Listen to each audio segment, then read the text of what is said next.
제가 주일날 동일한 본문 제목을 가지고 설교를 한 경우에는 1년에 한 번 잘 없었던 것으로 기억합니다. 더군다나 이 로마서 10장 13절에서 21절 동일한 본문을 가지고 주일 11시 예배에 3주 연속 설교를 하는 것은 아마 우리 서울 성천교회 29년에 아마 처음이 아닌가 생각을 합니다. 그간 1, 2주간을 통하여서 바울 사도는 로마 교회에 편지를 보내며 누구든지 주의 이름을 부르기만 하면 부르는 자는 구원을 얻으리라 하였으나 바로 14절에 유대인들이 반박하기를 그런즉 믿지 아니하는 자를 누가 부르리요. 누구든지 주의 이름을 부르면 구원을 얻으리라 하였으나 믿어야 부를 거 아닙니까? 라는 반박입니다. 또한 듣지 못한 일을 어떻게 믿을 수 있겠느냐? 들려주었어야지 하는 하나님에게 교회의 핑계를 대고 있습니다. 들려주려면 전파하는 사람을 보냈어야 되는데 언제 전파하는 사람을 보낸 적이 있습니까? 전파하는 자가 없었고 전파하는 자가 없었으니 들려주는 사람이 없었고 들려주는 사람이 없었으니 듣고 믿음을 가질 수가 없었고 믿음이 아예 없으니 주의 이름을 부르며 구원을 얻으리라 하는 이 말 자체가 논리에 맞지 않다라고 논리적으로 반박한 유대인들의 이 몽리를 부린 것에 대하여 바울 사도는 이사야 53장 1절과 65장 1절과 신명기 32장 21절과 시편 19편 4절의 말씀을 통하여 조곤조곤 말씀으로 저들을 밟아 주었다 라는 말씀을 드린 바가 있습니다. 이게 첫 번째 주일 메시지이고 어제 주일에서는 누구든지 주의 이름을 부르는 자는 구원을 얻으리라 하는 이 최초의 메신저가 누구였느냐? 오늘 이 로마서 10장을 기점으로 주전 800년 전 요엘 선지자가 요엘 2장에서 선포한 말씀이다. 그것을 사도행전 2장에서 베드로가 성령 충만을 받은 다음 오순절날 모인 유대인 모든 사람들에게 누구든지 주의 이름을 부르는 자는 구원을 얻으리라 최초로 인용하여 이 메시지를 전했고 성경상 바울 사도가 오늘 로마서 10장에서 두 번째로 이 말씀을 그대로 인용하여 주의 이름을 부르는 자는 구원을 얻으리라 말씀을 전했다라는 것을 말씀을 드리면서 지난 주일에 그 말씀을 드렸습니다. 그러므로 믿음은 들음에서 난다. 그러므로 우리는 하나님의 말씀을 착하고 좋은 마음으로 말씀을 받아야 한다라고 하면서 히브리 4장 1, 2절 말씀을 인용한 바가 있습니다. 그러므로 우리는 두려워할지니 그의 안식에 들어갈 약속이 남아있을지라도 혹 너희 중에 미치지 못할 자가 있을까 함이라. 우리도 저희와 같이 복음 전함을 받은 자이나 그러나 그 들은 바 말씀이 저희에게 유익되지 못한 것은 저들이 듣는 자가 믿음으로 말씀을 화합지 않았다는 겁니다. 다 들었어요. 수많은 사람을 보냈어요. 단지 왜 저들이 가나안 땅 천국에 들어간다는 약속을 받았음에도 불구하고 그 수많은 말씀들이 저들에게 유익되지 못하였느냐 하면은 마음문을 닫아 걸었다는 겁니다. 믿음으로 안 받았다는 겁니다. 한 귀로 듣고 한 귀로 흘렸다는 겁니다. 시편 58편 4절 5절에 말하는 것처럼 저희의 독은 뱀의 독이며 저희는 귀를 막은 귀머거리 독사라. 방술하는 자가 아무리 공귀한 방술을 행할지라도 그 소리를 듣지 않는 독사를 하는 것처럼 아예 귀를 막고 마음문을 닫아버리고 바로는 출애굽기에서 하나님의 말씀을 가장 많이 들은 사람입니다. 모세가 끊임없이 바로에게 내 백성을 보내라. 아니면 하나님께서 이렇게 징계하신다. 이런 재앙이 온다. 피가 온다. 개구리가 온다. 메뚜기가 온다. 온갖 엄청난 정말 출애굽기에서 바로만큼 하나님의 말씀을 많이 들은 사람이 없습니다. 그것도 직접 모세로부터. 우리 같은 덜 떨어지는 목사로부터가 아니라 위대한 모세로부터 직접 얼굴을 대하고 앞에 눈을 대하면서 바로 말씀을 들었습니다. 수도 없이 말씀을 들었지만 믿음을 들으면서 난다면서. 그럼 바로 구원 받았어야 되는 거 아닙니까? 안 그렇습니까? 근데 바로는 100% 지옥 같거든요. 가룟 유다도 예수님으로부터 3년 저자 직강, 예수님으로부터 직접 강의를 들은 거 아닙니까? 직접 현장 나가서 실습까지 다 마쳤습니다. 사도라고 하는 굉장한 직분까지 받았습니다. 근데 가룟 유다가 왜 내가 차라리 나지 아니했으면 좋을 뻔하였다라고 하는 지역 백성으로 전락하게 되었을까요? 3년 동안 차들이 물속에 있다고 한들 그 물속, 그 차들 속에는 물이 한 방울도 스며들지 않습니다. 그러나 솜은 그냥 물을 흡수하게 되는 것이죠. 여러분, 노파심이라고 말하면서 여러 번 말씀드렸던 것처럼 정말 하나님의 말씀이라면 하나님의 말씀을 튕겨내지 않기를 바랍니다.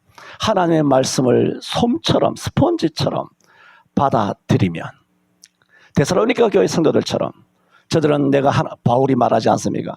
내가 하나님의 말씀을 전할 때 저들이 하나님의 말씀을 나 사람의 말로 받지 아니하고 하나님의 말씀으로 받았으니 성경은 이렇게 말합니다. 그 받은 바 말씀이 저희 속에서 역사하느니라 그랬어. 이 말씀을 받으면 역사가 일어날 줄 믿습니다. 말씀은 살아있어.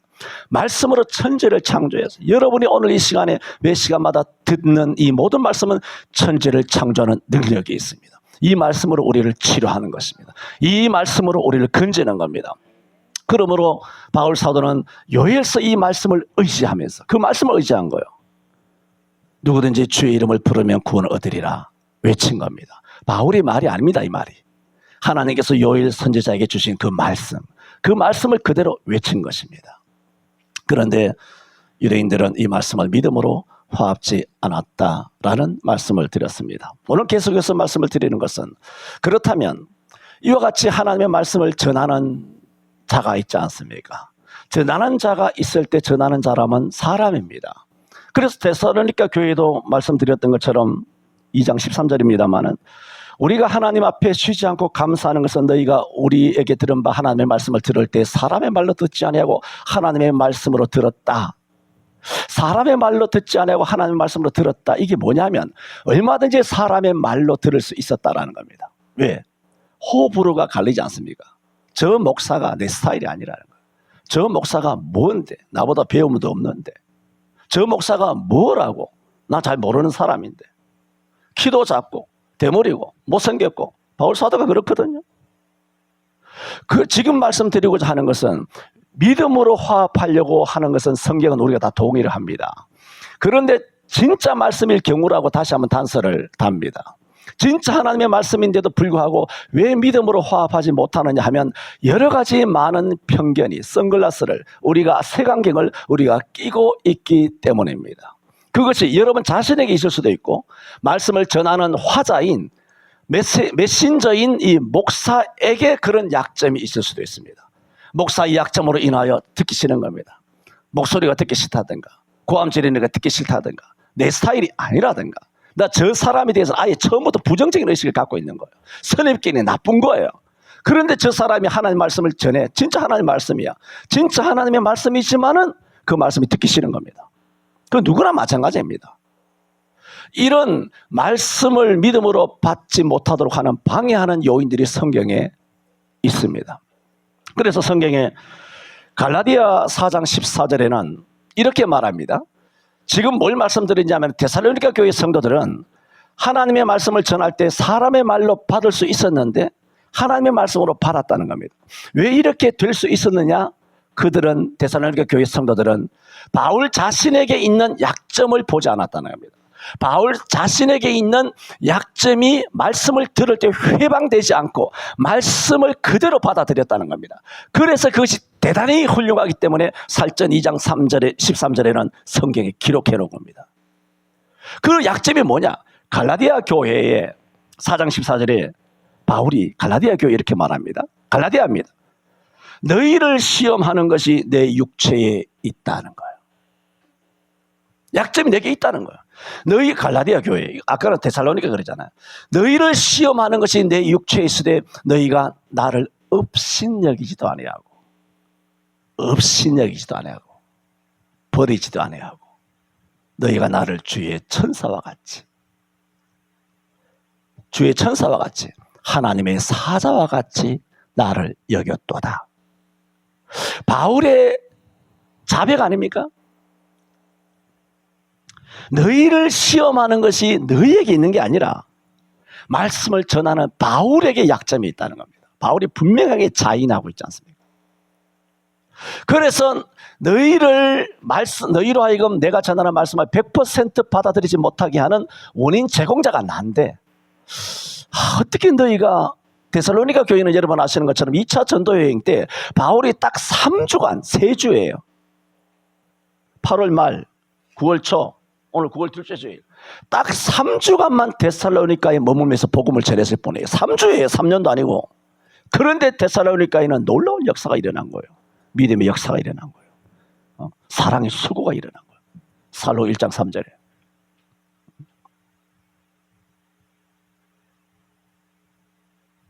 믿음, 소망, 사랑이 꽃이 피고 열매가 맺었어요.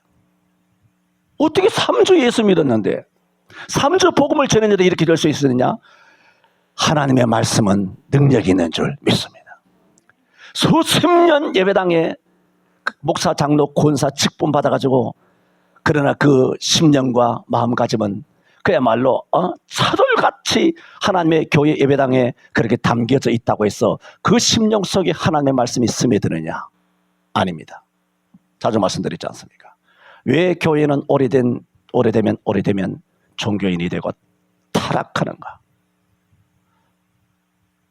한국 교회를 망가뜨리는 사람이 누굽니까? 초신자 아닙니다. 절대 아닙니다. 목사, 장로입니다. 100%입니다. 그 책임의 90%는 목사들에게 있습니다. 10%는 장로와 권사들에게 있습니다. 왜 교회를 오래 다닌 사람은 교회를 망가뜨리는가? 왜 교회를 오래 다니면 다닐수록 예수 그리스도에서 멀어지는가? 유대교라고 하는 그런 유대교가 왜 망가졌습니까? 왜 모세가 믿었던, 다윗이 믿었던, 아브라함이 믿었던 그런 하나님을 섬기는 그 신앙이 왜 유대교에서 망가졌습니까? 유대인들, 백성들 때문에 망가진 것이 아닙니다. 제사장, 서기관, 바리새인, 사두개인, 레위인들, 소위 성직자라고 하는 인간들이 위선되고 외색되고 가증하였고 범죄하였기 때문에 교만하고 백성들을 우습게 여긴 겁니다. 성도들을 우습게 여긴 겁니다. 성도들은 그저 ATM기예요. 성도들 100명 그러면 헌금 얼마 나오겠구나. 성도들 1000명 그러면 교회 예산은 얼마겠구나. 딱 손에 나오는 겁니다. 교인 10,000명을 끌어모으면 어떻게 되겠구나. 교회 건물을 올리고 땅을 사겠구나. 과연 여러분의 영혼을 생각해서 전도하라 할까요? 아니면 이것이 붕괴어서 같은 목사 레벨에서 같은 목사 사회에 나갔을 때 성공한 목사라고 몇 년 만에 그렇게 수천 명, 정말 존경합니다. 그 영광, 여러분, 목사 사회의 영광은 큽니다.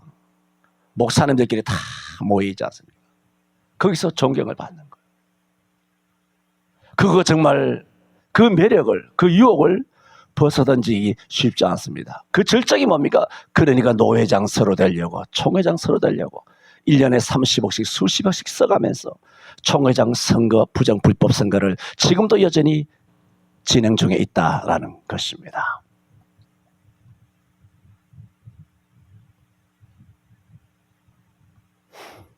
바울 사도에게는 자기에게 갈라디아 교회 성도들이 말씀을 듣지 못할 나쁜 약점이 있었습니다.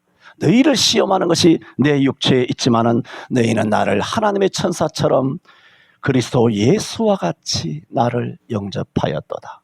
바울은 너무 감사하죠. 너무 정말 눈물이 핑 돌 정도로 감격적이죠. 이런 약점이 갈라디아 지금 말씀을 4장 14절에 말씀드린 것은 이런 약점이 바울에게 있었다라는 것을 말씀드립니다. 이런 말씀이 있었는데 갈라디아는 잘 받았다는 얘기잖아요. 마찬가지로 데살로니가 교회도 잘 받았다는 거예요. 근데 교회마다 잘 받았느냐? 고린도 교회는 그러지 않았습니다. 고린도후서 10장 10절에 고린도 교인들이 바울에 대하여 뭐라고 말했다라는 것을 바울이 진술하느냐 하면은 바울 말이지 고린도 전서도 썼고 고린도 전전서도 써보낸 적이 있고 또 고린도 후서도 이제 써보내겠지. 그러나 바울은 말하는 것 들어보면 똑똑한 거야. 편지를 보면 필체라든가 그 문장력이 막 어마어마하게 뛰어난 거예요.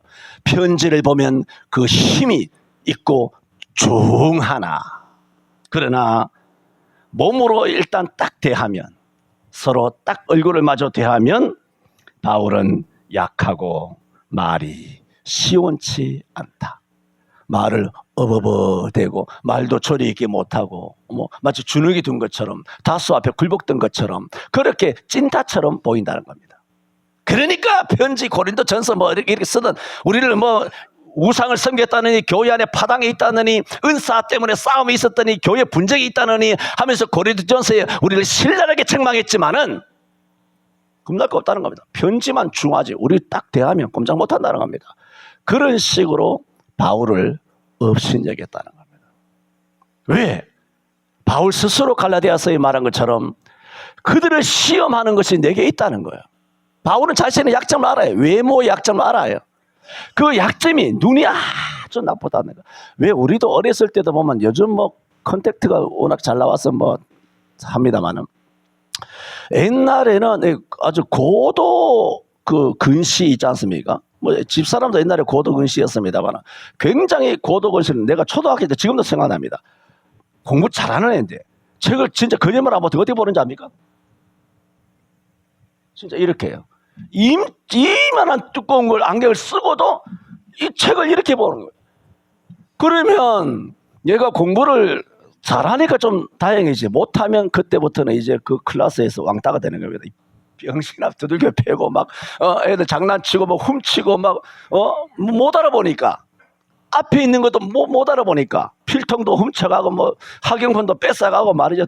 때리고 도망가고 얼마든지 그렇게 찐따를 그렇게 없인 여길 수가 있거든요. 바울이 그랬다는 거예요. 바울의 약점이 그런 것일까? 아니면 2차 전도 여행을 다니면서 고대 사회에 아주 혐오스러운 병이 뭡니까? 간질병이죠. 누워서 개거품을 무는 거죠. 이걸 개거품은 독구를 이야기하는 거 아닙니다. 바다에 걸어다니는 개, 빵개, 꽃게, 대게 그 개거품이에요. 요즘은 이게 말이 안 돼서 이 개거품인지 막 마음대로 뒤집어 씁니다만은 원래는 바다에 그 개가 거품을 물지 않습니까? 육지에 올라오게 되면 그 개거품을 그렇게 문다 말하면 누가 간질병 걸리면 그러면 목사가 강단에서 막 말씀을 전하다가 목사가 갑자기 눈이 돌아가면서 여기서 땅바닥에서 한번 1분이나 2분이나 막 땅바닥에서 간질로 막 땅을 뒹굴고 그렇게 하면 여러분 깨지 않겠습니까? 저 목사가 광대상에서 설교하고 예배 중에 간질이 와가지고 막 땅바닥에 뒹굴고 이건 아니죠. 이건 당장 목사 사직시켜야 되는 거 아닙니까? 목사 스스로가 사직해야 되는 거 아닙니까? 신학자들의 의견입니다. 이럴 수도 있고 저럴 수도 있지만은 무엇인지는 알지 못한다. 이럴 수도 있고 저럴 수도 있습니다. 어쨌든 간에 바울이 자인하였던 것처럼 이것을 시험하는 것이 있었지만 갈라디아 교회 성도들도 그대로 받았어요. 데살로니가 교회 성도들 그대로 받았어요. 근데 고린도 교회는 그러지 않았다는 겁니다. 그랬을 때 고린도 교회에 믿음이 있겠느냐는 겁니다. 그래서 제가 고린도 강의를 하면서 항상 말씀드리죠.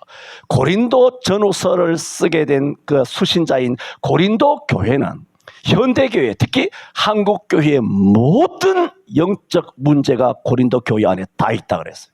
기억납니까? 지금 한국교회의 모든 영적인 범죄가 고린도 전후서에 가득 있습니다. 그것을 제가 지금 갈라디아, 데살로니가, 고린도를 통하여 말씀드리는 것은 말씀을 어떻게 받아야 하느냐? 착하고 좋은 마음으로 받아야 하는데 믿음으로 화합해야 한다. 믿음으로 화합하지. 그건 다 동의를 해요. 그런데 믿음으로 화합을 하려고 해도 그 원인이 목회자에게 있을 수 있던 겁니다. 목회자가 싫을 수 있고 병이 있을 수도 있고 내 스타일이 아닐 수도 있고 아주 부정적인 의식이 가득 차가지고 저 목사에 대한 이미지는 정말 땅바닥인 거예요. 저런 목사 때문에 교회가 욕먹는다 뭐 이런 식으로. 그런 나쁜 것들이 있지만은 갈라디아 교회나 데살로니가 교회는 업신여기지도 바울을 버리지도 않고 주의 천사와 같이 그리스도 예수와 같이 나를 영접하였다. 그게 뭐냐? 히브리 4장 2절에 있는 듣는 자가 믿음으로 화합하였다는 거. 여러분, 믿음은 모든 환경과 저 사람의 약점도 뛰어넘어서 말씀만 받아들이게 하는 줄로 믿습니다. 믿음이 뭔지 아십니까? 말씀만 받게 하는 겁니다. 거짓된 말씀은 걸러냅니다. 영상예배 걸러내야죠. 이런 게 1-2개가 아니죠. 1-2개가 아닙니다. 여기에 대한 가짜 설교를 하는 것들이 산을 이루고 내를 이루고 있습니다. 그걸 다 그전에도 말씀드린 것이 많습니다만은 말씀 안 드린 것도 너무 많고, 왜? 말씀만 말씀드리려고 해도 내가 시간이 없잖아요. 설교하려고 쌓아놓은 것은 10년, 20년 것도 이미 다 쌓여 있어요. 그런데 집사람한테 지난주에 말했어요. 그런데도 내가 쭉 나이 다이어리를 살펴봤어요. 지금 24전이잖아. 2024년 8개월, 2022년 12개월, 2021년 11개월. 내가 19년, 18년까지 내려가 보니까 2018년도에도 1년에 설교를 하기로 다 다이어리에 다 본문 제목이 다 있는데 수십 개씩 설교를 못하고 온 거예요. 설교를 하려고 다 있어요.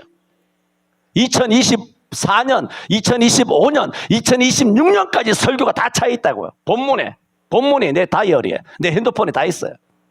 근데 그걸 다 못하는 거예요. 왜? 하려고 다 메모를 해놨지만은 또 주시는 영감이 너무너무 많기 때문에 그 말씀을 못하는 거예요. 그리고 본문을 또 바꾼 거예요. 그리고 그 메시지는 또 뒤로 밀리죠. 그리고 또 앞에 또 해야 될 게 또 있죠. 내가 죽을 때까지 해도 이 말씀을 다 못 전해요.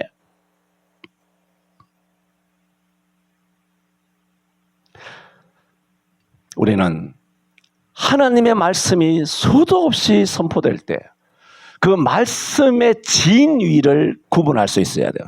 저와 여러분에게 영분별의 은사 주시기를 바랍니다. 굉장히 중요해요. 말씀이라고 다 받아들이면, 아니 독초를 먹을 수도 있잖아요. 베리아 교인들처럼 이 말씀이 과연 그러한가 하면서 날마다 그것을 묵상하고 상고를 해야 돼요. 저 목사가 진짜 저 말씀 해석이 맞느냐? 하라고. 목사잖아요. 저 자부심이 있어요. 엄청난 신학적이고 성경적 지식을 갖고 있지만은, 지난주에도 말씀드렸죠. 설교를 할 때마다 왜 책을 참조하는지 아십니까? 돌다리를 수도 없이 두들겨 갑니다. 강단에서 목사가 하나님의 말씀을 대언하잖아요. 그런데 그 말씀의 해석이 틀려보세요. 내가 책임질 거 아니에요. 마태복음 5장 19절에 누구든지 이 계명 중에 지극히 작은 것 하나라도 버리고 또 그같이 사람을 가르치는 자 천국에서 지극히 작다 이렇게 하면 받으리라. 내가 천국에서 얼마나 작을지 얼마나 클지는 모르지만 지극히 작은 존재로 천국 가고 싶지는 않을 거 아니에요. 여러분도 그걸 뭐라고 말하느냐? 하나님 말씀을 지극히 작은 것이라도 버리고 잘못 해석하고 지멋대로 전하면 그런 짱 난다는 거예요. 그렇게 나는 천국 가서 살기 싫어요. 그러므로 이 말씀이 사람이 실수를 할 수도 있고 또 무지해서 그럴 때는 하나님도 이해를 하지 않습니까? 죄도 자범죄가 있고 고범죄가 있지 않습니까? 자기가 스스로 약해서 짓는 죄가 있고 고의적으로 죄를 범죄하는 게 있지 않습니까? 계획적으로 하는 거, 계획을 포기하지 않는 거. 오늘도 주일날 몸뚱아리는 여기 있지만 내일 무슨 죄를 지어야지 하여 마음을 품고 예배당에 나오는 인간들이 수천만이란 말입니다. 그 고범죄죠. 시편 19편에 뭐라 그랬습니까? 주여 나로 고범죄를 짓지 말게 하사 그 죄가 나를 주장치 못하게 하여 주옵소서 그랬어요. 이런 고범죄가 계획되었을 때 하나님 앞에 기도하시길 바랍니다. 주여 라고 부르면 우리를 고범죄에서 건져주실 줄로 믿습니다. 누구든지 주의 이름을 부르면 구원을 얻는 것입니다.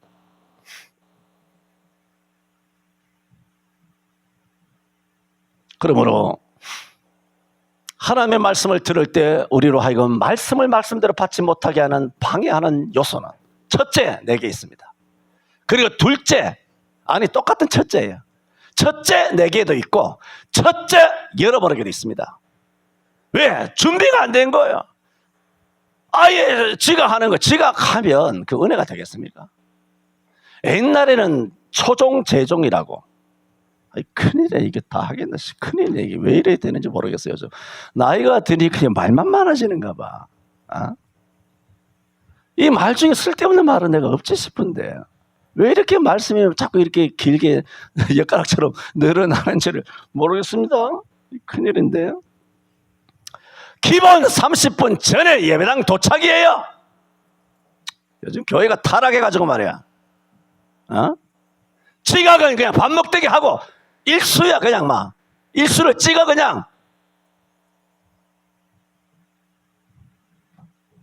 저에게도 약점이 있고 여러분에게도 치명적인 약점이 우리 모두에게 공존할 때, 그러므로 역사하는 것은 저와 여러분의 정욕이, 우리의 생각이, 나의 인격이 역사하지 말고 믿음이 역사해야 해요. 믿음만 역사해야 돼요.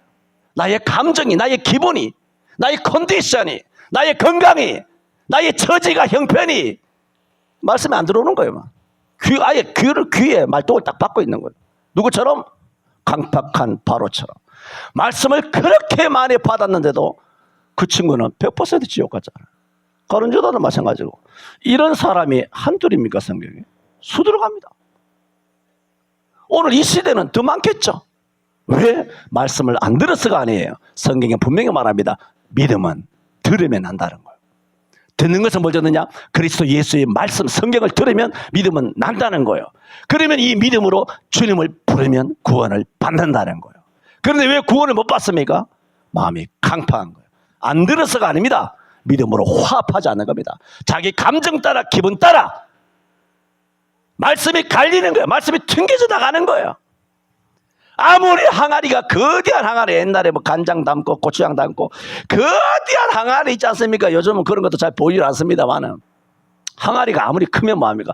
여러분이 돈이 많고 권력이 많고 예수 믿은 지 수십 년 되고 목사, 장로라고 하는 직분이라고 하는 실력이라든가 직분이, 항아리가 거대하고 예배당도 거대하면 뭐합니까? 그 단지에 뚜껑이 딱 덮여 있으면 말씀의 소낙비가 내려 꽂혀도 한 방울도 그 교회의 그 심령에게 말씀이 들어가지 않는 것입니다.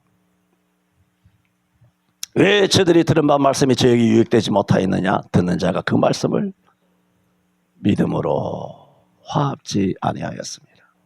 믿음은 들음에서 납니다. 두 번째로, 이렇게 들음에서 난 믿음이 있으면 구원을 받게 되는 줄로 믿습니다. 13절에 우리가 다 외우는 말씀이지만 다시 한번 봅니다. 누구든지 주의 이름을 부르는 자는 구원을 얻으리라. 아멘. 여러분, 이 로마서 10장 13절은 바울 사도가 이 로마서를 쓰기 전 약 15년 전에 2차 전도, 1차 전도 여행이죠. 1차 전도 여행 때 실루기아 안디옥에 가서 그 다음에 루스트라에 가지 않습니까? 그 다음에 더베까지 갑니다. 그리고 1차 전도여행에서 말하자면 터키 중부 산악지역을 중심부까지 들어갔다가 다시 그대로 돌아서 나오는 것이 1차 전도여행입니다. 그때 루스트라에 갔더니 날 때부터 걷지 못하는 안진뱅이가 있습니다. 성경이 이렇게 말합니다. 바울이 루스트라에서 막 복음을 전하지 않습니까? 막 복음을 전하니까 그 안진뱅이가 바울이 전하는 것을 듣거늘, 그런 말합니다. 성경이 이렇게 말합니다. 그러자 바울이, 여러분 말씀을 쭉 전하면서도 알거든요. 쭉 압니다. 수백 명, 수천 명 앉아있어도 영이 빨려 들어가는 것이 다 있습니다. 그래서 바울은 뭐 대부분 알죠. 뭐 눈 감고도 알죠. 바울은. 그래서 바울이 막 말씀을 외치는데 안진뱅이 같으면 얼마나 초라하고 돈도 없고 뭐 좀 고급스러운 용어로 병신이잖아요. 그런 뭐 사회적으로 막 눈에 들어오지도 않는 인간 아닙니까? 그런데 바울의 말씀을 하는 것을 듣거늘 성경에 기록되어 있어요. 그런데 바울이 막 말씀을 외치다가 이렇게 쓱 지나가면서 봤는지 모르지만 그 루스드라의 안진뱅이에게 구원받을 만한 믿음이 있는 것을 보고 그럽니다. 그래서 바울이 큰 소리로 내 발로 일어서 걸어라 그랬어. 그리고 벌떡 일어난 거예요. 그래 루스드라에서 뭐 스스 제사장 뭐 흠에 어떻고 저떻고 해서 온 제사장들이 나와서 화관을 씌우고 뭐 하늘에서 내려 신이라 하면서 바울에게 막 제사를 드리려고 하였던 뭐 그런 사례들도 뭐 다른 지역에서 있었습니다만 이런 놀라운 일이 루스드라에서도 일어난 거예요. 여러분, 바울이 성경에 이렇게 말했습니다. 큰 소리로 내 발로 일어서 걸어가라! 큰 소리로 했기 때문에 그가 일어난 게 아닙니다. 믿음이 있었기 때문입니다. 그 믿음은 어디서 나느냐? 바울의 말을 듣거늘 그랬어. 믿음은 어디서 나느냐? 들음에서 납니다. 들어야 됩니다. 그리고 항아리 속에 뚜껑을 덮어도 안 되지만 항아리에 딴 게 가득 차 있어. 딴 게 세상적인 것이 가득해서 정욕과 욕심이 가득 차 있어. 쥐약을 비워내야 항아리에 뭐 담길 거 아니에요. 뭘 물건을 비워내야 뭐 물을 담을 거 아니에요. 귀신이 가득 차 있어. 자기 생각이 가득 차 있어. 우상으로 가득 차 있어. 우상을 뽀개야지. 우상을 제거해야지. 귀신을 내쫓아야지. 그래야 말씀이 담길 거 아니에요. 내일 모레가 추석인데 여전히 제사 드리고 여전히 우상하고 여전히 궁합 보고 여전히 타락하고 여전히 철학관에 돌아다니면 말씀이 들어오겠습니까? 자기 속에 온갖 이단들로 가득 차 있는데. 그래서 성경은 말했습니다. 시편 16편 4절에 다른 신에게 예물을 드리는 자는 괴로움이 더할 것이라 그랬어요. 각오해야 합니다. 다른 신에게 예물을 드리는 자는 괴로움이 더할 것이라 나는 내 입술로도 그 이름을 부르지 아니하리로다. 옛날 70년대 80년대 우리 교회 한국 교회가 신앙이 좋았을 때만 해도 남자보다 여자들이 예수 믿는 사람이 많잖아요.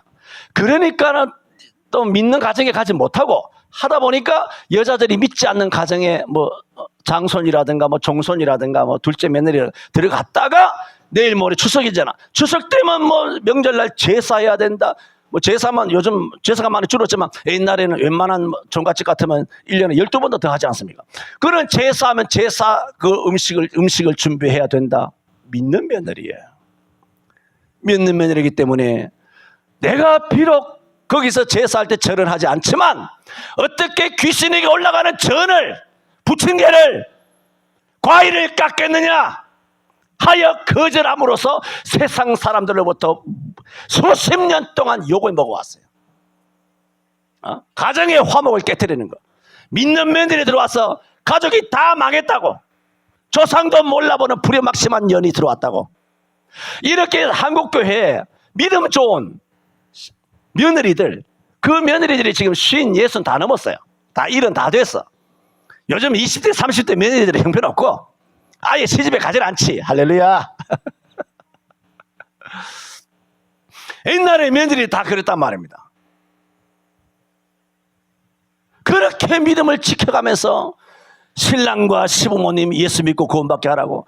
그래서 말씀드렸지 않습니까? 전부 다 옛날 시골에서 경상도에서 전라도에서 충청도에서 다 서울에 왔잖아요. 서울 본토박이가 몇 사람 있습니까?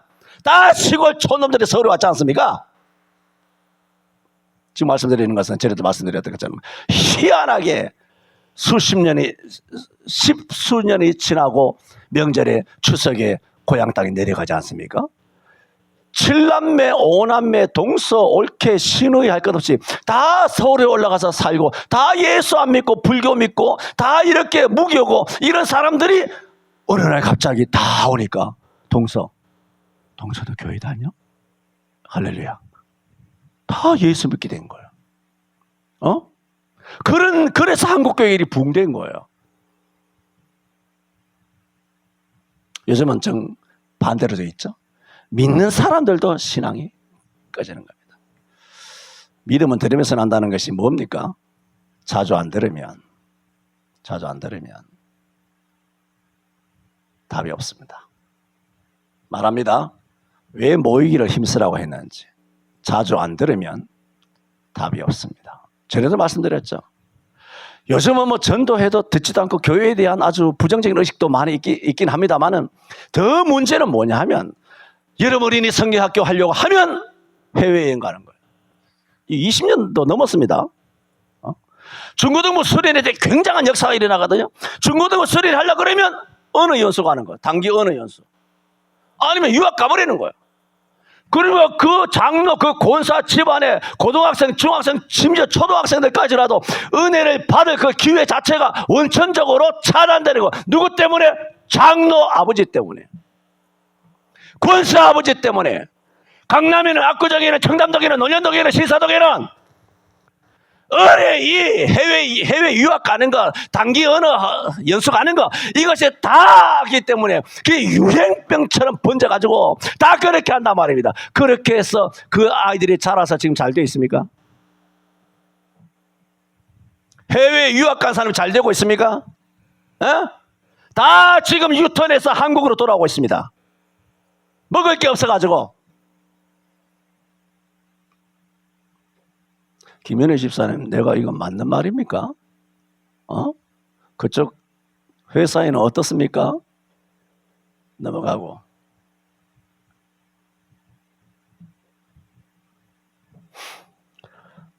뭐 전에도 말씀드렸고 또 이 말씀 드리면 또 너무 시간이 많이 걸리기 때문에 넘어갑니다. 믿음이 있으면 구원을 받습니다. 세 번째로, 정말 그러므로 믿음은 들으면서 나죠. 믿음이 있으면 구원받습니다. 루스드라 사람처럼. 루스드라만 있는 게 아니죠. 시간이 없으니까 한 가지만 말씀을 드리는 것입니다.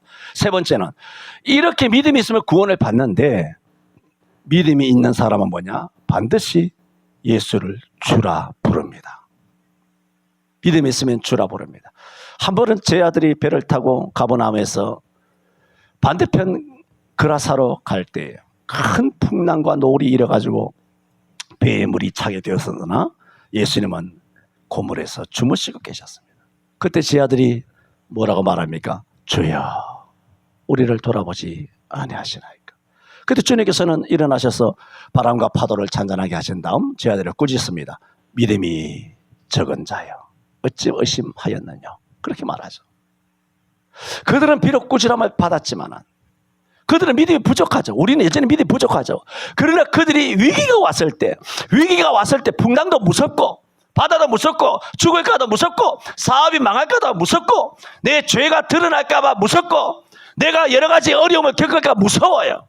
무서울 때 주여라고 부르면 내가 죄를 지었고 믿음이 부족하고 연약하지만 주여라고 하는 그 부름을 주님께서 들으시고 저와 여러분을 죄악의 세상의 고통의 풍랑과 파도를 잔잔하게 하여 주실 줄로 믿습니다. 또 그라사에서 주님께서 배를 타고 반대편으로 건너가실 때에 물에 거슬려서 제자들이 노를 젓는데 너무 힘들어서 배가 앞으로 나가지 못하는 겁니다. 그때 예수님께서 새벽에 물 위로 쭉 걸어오시니까 제자들이 깜짝 놀라서 유령이다 하다가 베드로가 주여, 주시거든 나를 물 위로 걸어오게 하소서 오라 하니 그가 즉시 물 위로 뛰어내려서 걷다가 바람과 풍랑을 보고 무서워서 빠져들어가는지라 할 때 베드로가 뭐라고 합니까? 주여 나를 구원하소서라고 했어.